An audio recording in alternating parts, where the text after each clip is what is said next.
आज माझ्या रेसिपीने तुम्हाला पडणार आहे भूल, कारण आज मी बनवणार आहे मकर संक्रांती स्पेशल तिळगुळ.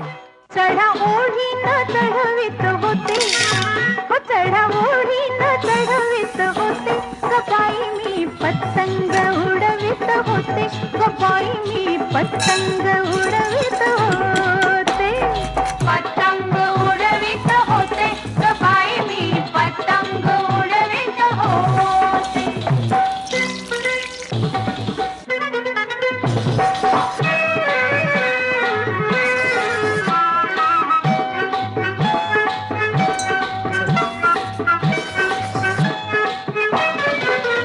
होता